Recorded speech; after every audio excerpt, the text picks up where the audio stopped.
जिन माननीय सदस्यों को आज नियम 377 के अधीन मामलों को उठाने की अनुमति प्रदान की गई है, वो अपने विषयों के अनुमोदित पाठ को 20 मिनट के अंदर व्यक्तिगत रूप से सभा पटल पर रख दें। जी चेयरपर्सन सर, मैं एक अनुरोध करना चाहता हूं कि आज के जो संशोधित कार्य सूची में जो आइटम 22 पे जो लिस्टेड है, उसकी बजाय जो 23rd और 24 पे the government of national capital territory of Delhi amendment bill 2023 ये पहले ले लिया जाए, ये हमारा अनुरोध है आपसे। ठीक है, सभा की सहमति। ठीक है, सभा की सहमति है जी। Now item number 23 Shri Adhir Ranjan 23 और 24 को एक साथ ले रहे हैं। हाँ, आइए Adhir ji, I will wait. Yes please, please join, please join, please join. Yes yes, thank you. Shri Adhir Ranjan Chowdhury ji. Sir, that this House disapproves the Government of National Capital Territory of Delhi Amendment Ordinance 2023 number 1 of 2023 promulgated by the President of on 19/5/2023. जी, माननीय मंत्री जी, please बैठिए, बैठिए please. महोदय, मैं प्रस्ताव करता हूं कि दिल्ली राष्ट्रीय राजधानी राज्य क्षेत्र शासन अधिनियम 1991 के अधिनियम का और संशोधन करने वाले विधेयक पर विचार किया जाए। माननीय महोदय, जब इसको संसद के सामने मेरे साथी नित्यानंद जी ने पेश किया, तब थोड़ा शोर शराबा भी हुआ। कुछ मान्यवर सदस्यों ने मुद्दे उठाए थे कि ये विधेयक जो लेकर आए हैं वो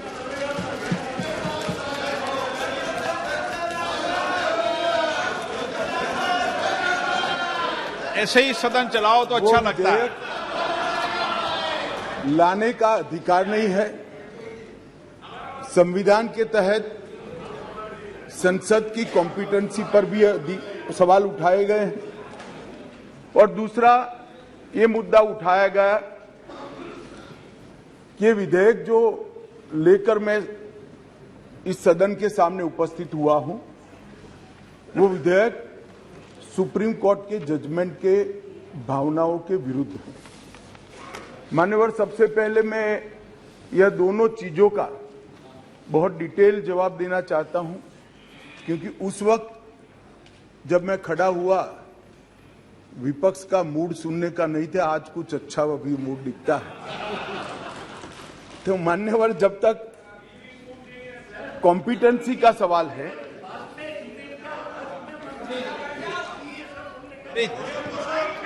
प्लीज माननीय मान्यवर, जहां तक कॉम्पिटेंसी का सवाल है, संघ राज्य क्षेत्र का प्रशासन संविधान के भाग 8 में उल्लेखित प्रावधानों के तहत आता है। अनुच्छेद 239 से 242 तक इसकी कार्यरीति को संविधान में वर्णित किया गया है। और अनुच्छेद 239 के ए में विशेष प्रावधान किए गए हैं, जिसके तहत दिल्ली विधानसभा सहित एक संघ शासित प्रदेश है। तो दिल्ली ना तो पूर्ण राज्य है, ना संघ शासित प्रदेश है, ना संघ शासित प्रदेश विथ असेंबली। क्योंकि ये राजधानी क्षेत्र है, इसको ध्यान में रखते हुए 239A में इसका एक विशेष प्रावधान संविधान के तहत किया गया है। इसकी डिटेल बात मैं बाद में बताऊंगा। अब कहा कि भारत सरकार को इसके बारे में कानून बनाने का अधिकार नहीं है, ऐसा विषय कुछ सदस्यों के द्वारा रखा गया। मैं इस सदन का ध्यान अनुच्छेद 239A 3B की तरफ दिलाना चाहता हूं। 239 AA3B बहुत स्पष्ट है। इसके तहत इस संसद को दिल्ली संघ राज्य क्षेत्र या इसके किसी भी भाग के बारे में उससे संबंधित किसी भी विषय पर कानून बनाने का पूर्ण अधिकार प्राप्त है। इसलिए कुछ सदस्यों ने जिस बात को इंट्रोडक्शन के वक्त यहां उठाने का प्रयास किया था, मेरा दायित्व बनता है, उस वक्त माहौल ठीक नहीं था, तो आज इसका मैं ढंग से जवाब दूं। मान्यवर, कुछ सदस्यों ने यह भी कहा, हाथ में सुप्रीम कोर्ट के जजमेंट रखकर, कि ये सर्वोच्च अदालत के आदेश के उल्लंघन कर इसको लाया गया है। मैं वो सभी सदस्यों को विनती करना चाहता हूं कि आपने सर्वोच्च अदालत के आदेश का अपने मनपसंद हिस्सा ही पढ़ा है। जब सर्वोच्च अदालत के आदेश को सदन में कोट करते हैं तो संपूर्ण आदेश का अध्ययन होना जरूरी है। उसका दूसरा हिस्सा भी पारदर्शिता के साथ सदन के सामने रखना चाहिए। खैर, जिन्होंने नहीं रखा, मैं रख देता हूं। मान्यवर, मैं स्पष्टता करना चाहता हूं कि ये विधेयक जो है, इसमें सर्वोच्च अदालत के निर्णय को जो उन्होंने रिफर किया है, उसके पैरा 86, पैरा 95 और विशेष कर पैरा 164F की ओर मैं ध्यान आकर्षित करना चाहता हूं। उसमें स्पष्टता से कहा है कि संसद को 239 AA के तहत दिल्ली संघ राज्य क्षेत्र के किसी भी विषय पर कानून बनाने का अधिकार है। ये अदालत ने अपने जजमेंट के अंदर बहुत स्पष्ट कर दिया है। मान्यवर, अब मैं थोड़ा विधेयक पर बात करना चाहूंगा। दिल्ली शासन, इसकी एक ऐतिहासिक पृष्ठभूमि है। मान्यवर, दिल्ली की स्थापना 1911 में अंग्रेजों के शासन के द्वारा महरौली और दिल्ली दो तहसीलों को पंजाब प्रांत से अलग कर बनाई गई। 1919 और 1935 में ब्रिटिश सरकार ने चीफ कमिश्नर प्रोविंस का नोटिफिकेशन किया और दिल्ली को चीफ कमिश्नर प्रोविंस के तहत रखा गया। आजादी के बाद पट्टाभी सीतारामैया समिति ने दिल्ली को राज्य स्तर का दर्जा देने की सिफारिश की थी। हालांकि जब सिफारिश संविधान सभा के समक्ष आई, मेरा विपक्ष के सदस्यों को विनम्रता से अनुरोध है कि इस बात को जरा गौर से सुनेगा। पट्टाभी सीतारामैया समिति की सिफारिश जब सदन के सामने आई, तब पंडित जवाहरलाल नेहरू जी, श्रीमान सरदार पटेल, राजा जी, राजेंद्र प्रसाद और डॉक्टर अंबेडकर जैसे नेताओं ने इसका विरोध किया कि ये उचित नहीं होगा कि दिल्ली को पूर्ण राज्य का दर्जा दिया जाए। मैं फिर से एक बार रिपीट करता हूं, किस किसने विरोध किया था। पंडित नेहरू ने किया था, सरदार पटेल ने किया था, राजा जी ने किया, राजेंद्र प्रसाद जी ने किया और अंबेडकर जी ने भी इसका विरोध किया था। और उस वक्त पंडित नेहरू जी के एक चर्चा के हिस्से को मैं सदन के सामने रखना चाहता हूं। 2 साल पहले सदन ने एक समिति, सीतारामैया समिति की नियुक्ति की और अब जब रिपोर्ट आया है तब दुनिया बदल गई है, भारत बदल गया है और दिल्ली काफी हद तक बदल गई है। इसलिए दिल्ली में हुए इन परिवर्तनों की परवाह किए बगैर उस समिति की सिफारिशों को स्वीकार नहीं कर सकते और स्वीकार करना वास्तविकता से पूरी तरह मुंह मोड़ लेना होगा। एक समय तो नेहरू जी ने संविधान सभा के सदस्यों को यहां तक कहा कि चूंकि नई दिल्ली में 3/4 संपत्ति केंद्र सरकार की है, इसलिए तर्कसंगत यही होगा कि इसको केंद्र के अधीन रखा जाए।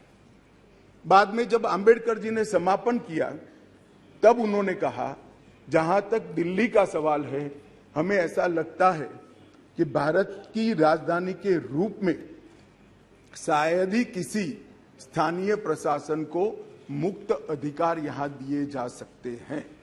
संयुक्त राज्य अमेरिका और ऑस्ट्रेलिया में जो राजधानी के क्षेत्र है, इसकी मिसाल भी उन्होंने वहां दी और उन्होंने कहा कि इसके लिए एक अलग व्यवस्था करनी चाहिए और संविधान सभा में इस पर जोड़ना चाहिए। खैर, मैं इसलिए कहता हूं कि आप जिस चीज का विरोध कर रहे हैं, ये सिफारिश किसकी थी ये आपको मालूम होना चाहिए। ये पंडित नेहरू की सिफारिश थी। मान्यवर, मैं उसके बाद में 1991 में सी स्टेट एक्ट के द्वारा दिल्ली को विधानसभा दी गई, परंतु 56 में राज्य पुनर्गठन आयोग की सिफारिशों पर दिल्ली की विधानसभा हटाकर उसको संघ राज्य घोषित किया गया। लगभग 3 दशक तक ये व्यवस्था चलती रही। 87 में सरकारिया कमेटी बनी, जो बाद में बालाकृष्णन कमेटी के रूप में जानी गई, और 91 में 69वां संविधान संशोधन किया गया और इसके बाद दिल्ली राजधानी राज्य क्षेत्र शासन अधिनियम 1991, जिसमें मैं आज संशोधन लेकर आया हूं, इसको इस महान सदन ने पारित किया गया। और वही विधेयक के अंदर, संविधान संशोधन के अंदर 239A, जिसका मैंने जिक्र किया, उसमें इस संसद को राजधानी क्षेत्र के किसी भी हिस्से के लिए और किसी भी कार्य के लिए कानून बनाने के लिए संपूर्ण अधिकार संसद को देने का काम किया गया। मान्यवर, समस्या कहां से समाप्त शुरू हुई? 1993 से व्यवस्था चली आ रही थी। कभी भारतीय जनता पार्टी सत्ता में आई, कभी कांग्रेस पार्टी ने शासन किया, कभी ऊपर कांग्रेस का शासन था तब हमारी सरकार थी, तो कभी ऊपर कांग्रेस की सरकार थी तब नीचे हमारा शासन था, मगर कोई झगड़ा नहीं हुआ था, सब कुछ ठीक चल रहा था, क्योंकि किसी की मंशा अधिकार हथियाने की नहीं थी, सेवा करने की। कांग्रेस पार्टी ने भी भाजपा के साथ झगड़ा नहीं किया, भाजपा ने भी कांग्रेस सरकार के साथ झगड़ा नहीं किया और बहुत अच्छे से चल रहा था, कोई डिस्प्यूट नहीं, कोई झगड़ा नहीं।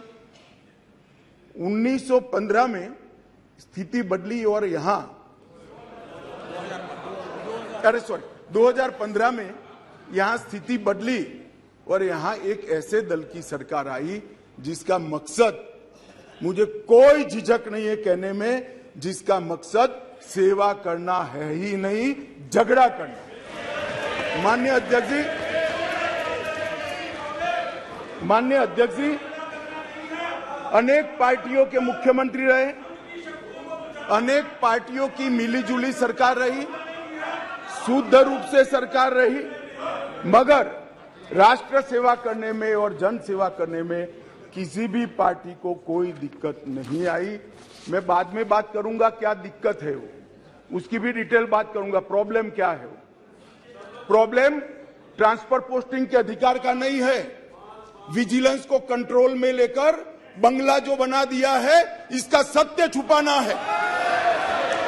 जो भ्रष्टाचार हो रहा है, इसका सत्य छुपाना है। मान्यवर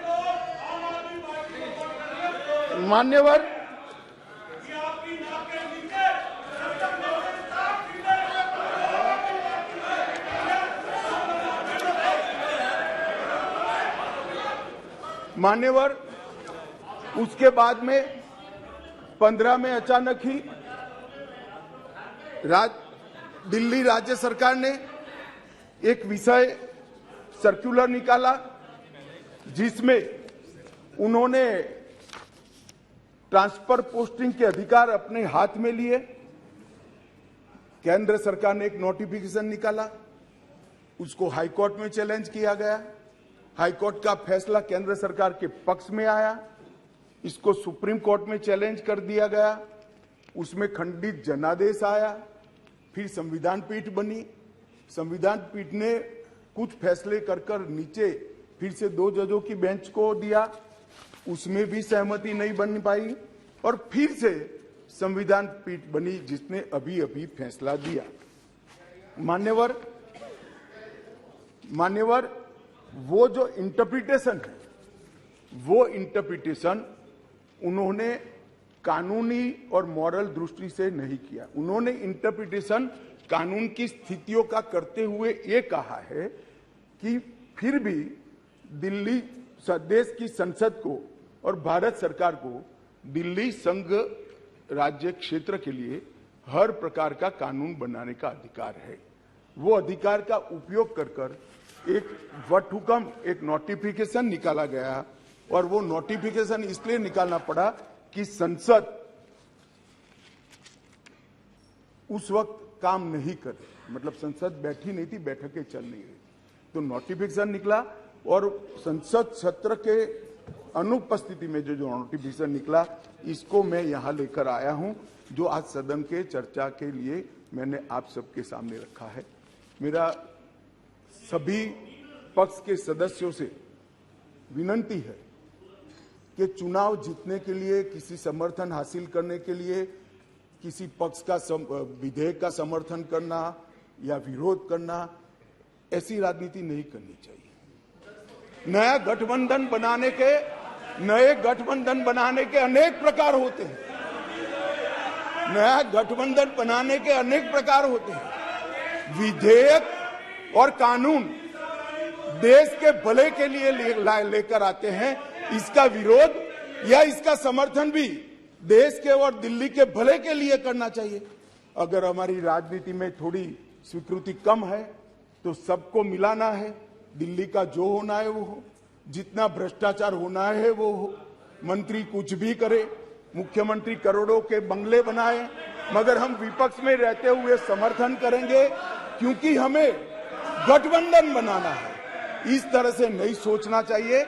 मेरी अपील